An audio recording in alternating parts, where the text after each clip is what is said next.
Intermediate grade, May 1990. Start. Gentlemen, today the subject of our discussion is constitutional reforms. I shall take a little time to put across my point of view to you for your consideration. It is a vast subject and many things have been said with regard to this by numerous people. But I am very glad to see that in India, in response to the call of our leader and Prime Minister, a national debate is going on. We are discussing something which is definite, which is concrete, and which has been placed before the nation by our government through Parliament.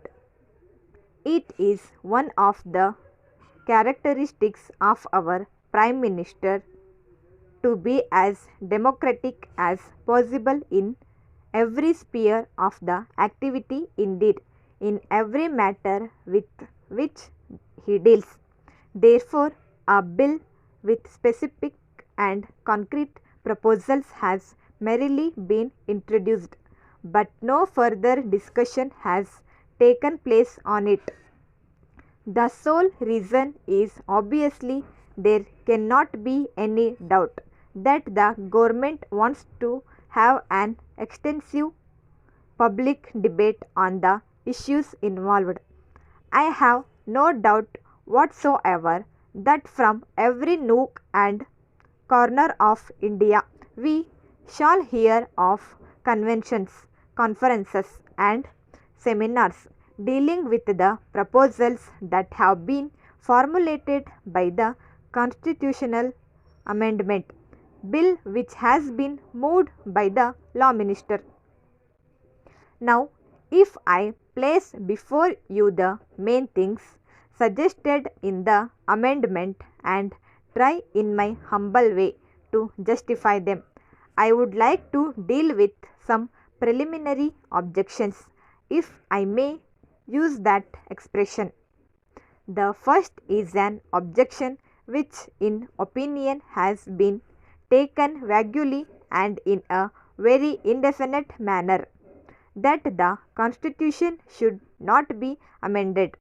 The second objection which has been taken is that the party which is in power today, namely the Indian National Congress, has not got the mandate to bring the amendments which it has brought today before Parliament. I do not want to go into the matter from a political point of view, but I would like to deal with this aspect as legally as possible. There is no country in the world which has a written constitution where amendments have not taken place, wherein no power granted for the purpose of bringing about amendments.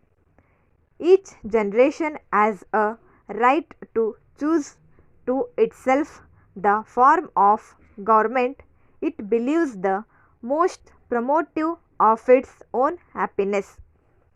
I leave the objection, therefore, by merely saying that this objection needs to be rejected.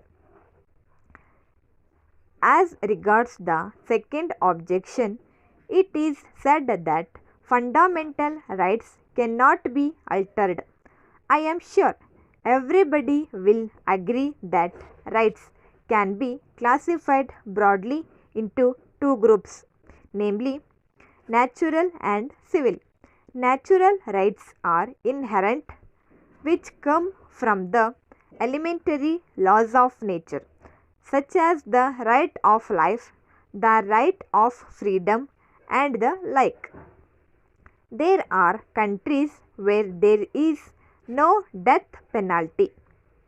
In some other countries, certain crimes are still visited with sentences which require a man to lose his life. In many countries, there are laws authorizing preventive detention.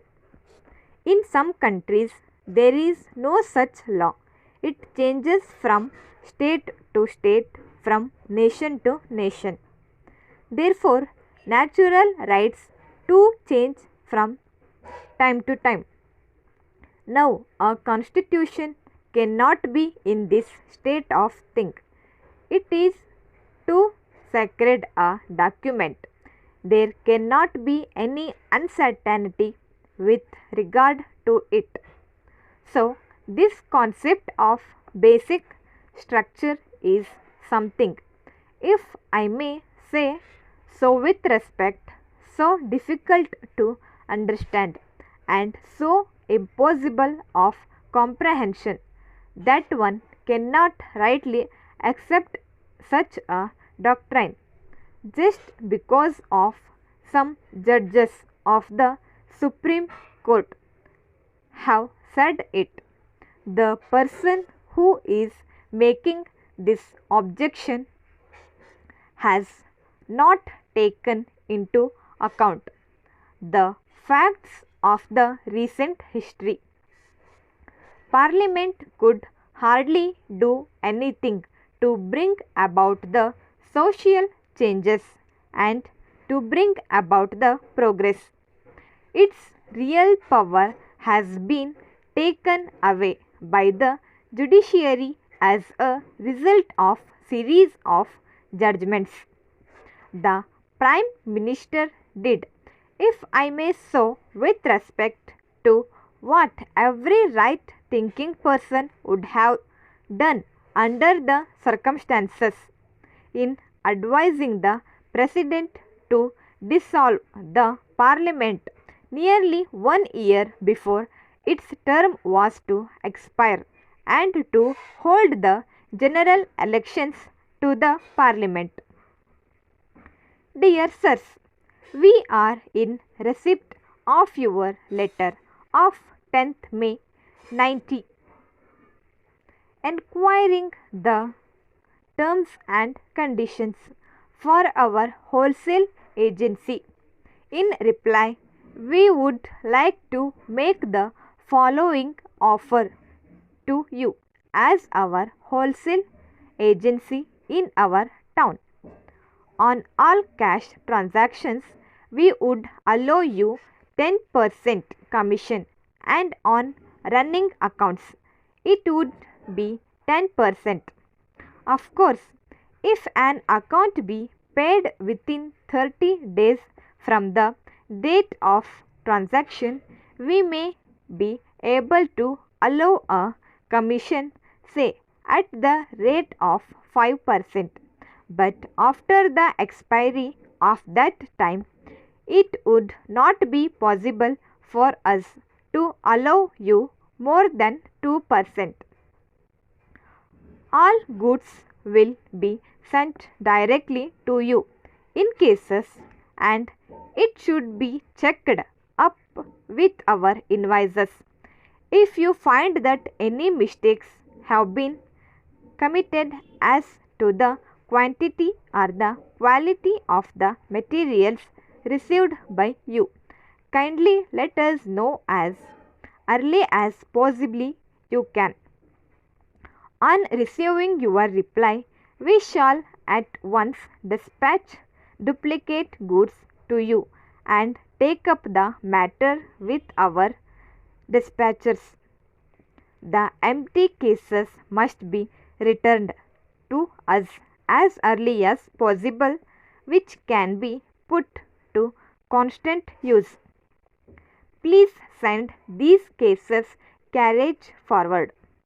With regard to the advertising matter, if you decide to take up our agency, we shall forward a few pamphlets and price lists of our goods bearing your name and address.